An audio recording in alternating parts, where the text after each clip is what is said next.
third person point of view is going to review, for our Oscar special, The Dark Knight.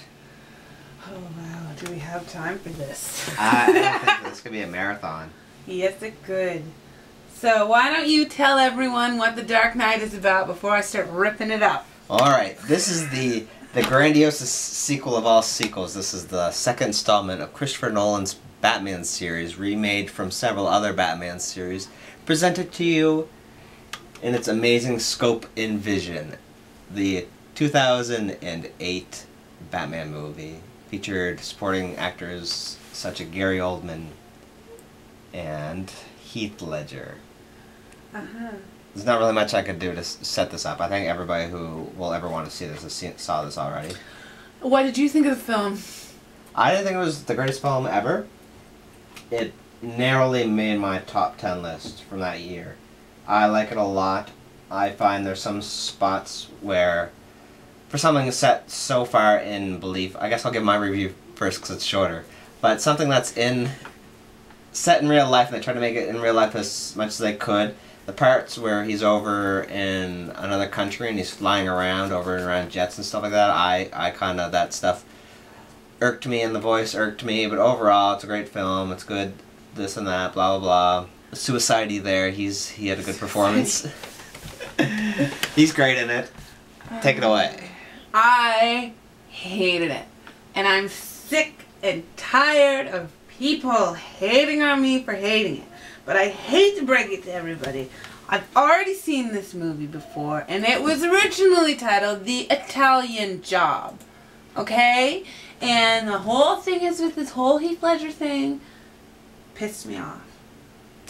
What aspect of it pissed you off? Well, okay, the whole thing before he killed himself, it was, is Heath going to be able to outdo Jack? Is Heath going to be able to outdo Jack? And it was all about how's he going to be? How's he going to be? It was this big hype about it, and it was like his big, oh my goodness, his performance.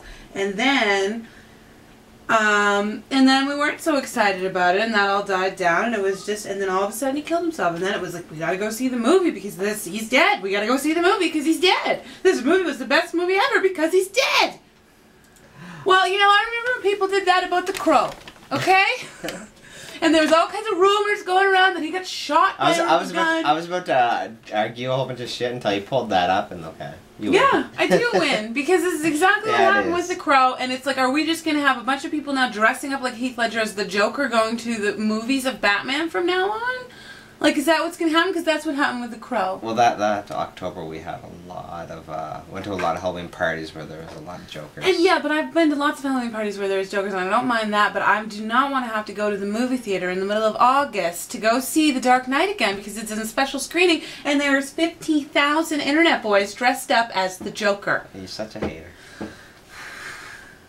It just reminds me, I might as well have just went and seen The Italian Job and The Crow, and I would have seen this whole movie. Twice. And he didn't outdo Jack. Well, see, this is the problem I have with your argument, and that is you're such a diehard fan of the Michael Keaton Batman. Yeah, I am. I'll admit it. I like that cartoony fucking goofy shit. But still, if I'm just looking at it as a psychotic person point of view, right? Who can play a psychotic person better, Heath or Jack? Heath Ledger does a billion times better job than Jack Nicholson did. Really? Jack Nicholson just mails it in. So you think Heath Ledger would have been able to do the lead in The Shining? There is. I'm just talking about acting psychotic. I know, but what the performance that we're left with of either as their turn as the Joker, Jack Nicholson's Joker is one of the worst Jokers I've ever seen. I would take the 60s. That's because you don't like how cartoony it is. No, I see. Even the 60s Batman, I like that Joker a lot better. Yeah, but it's more like a comic book. Yes. Whereas, I didn't find Heath Ledger is insane as a Joker. He just shows a guy, and the writing helps. It shows a guy who's completely has no motives or reason that you and I could relate to. And I understand that completely. And that's completely crazy. But I did not think his performance was most fantastic performance. He was better in Brokeback Mountain. Yeah, he was way better in Brokeback Mountain. And I mean, I'm not a Heath Ledger hater either. Like, I like him a lot, but I just found, and Christian Bale ruined the entire movie with that voice. And that's the thing. It was almost as if the movie couldn't decide if it was going to be realistic or if it was going to be cartoony. Yeah. And it was like, you had to choose one, because if you were going to make it this like how Spider-Man is made, then make it like how Spider-Man is made. Then choose that, make that decision. If you're going to make it how old Batman was, then make that decision. There were too many conflicting things that I don't honestly believe that this was I believe that we could have had a way better movie. Really? Maybe if we had gotten rid of Christian Bale and some of the other people, I think so. I wouldn't get rid of Heath Ledger. I wouldn't get rid of him as the Joker, even though he didn't like... Or Morgan Freeman. You know, I wouldn't. But it was just certain things happened in this movie where it was like, I was confused on what I was watching. Am I watching Batman or am I watching The Italian Job? Okay. Is all of a sudden, like, Eddie Norton going to come in here out of nowhere and, like... Well, Batman's steep in detective and crime-solving lore. Mm-hmm. And just having, you know, a plot like that, I'm not sure why it got on your nerves that much. I'm not sure I think, like, I can't explain it. Just how angry this movie, you know, and how... Like, just the crazy things you can come up with just justify how much you hate it. And you'll argue with people. It's my opinion. Yeah. I'm not saying anyone's wrong. I'm not saying that anyone can't like the movie. I mean, go see it. I think it's brave that you can, you know internet people and you still badmouth Dark Knight. You're almost, at one point you were asked daily why you didn't like the Dark Knight. Yeah.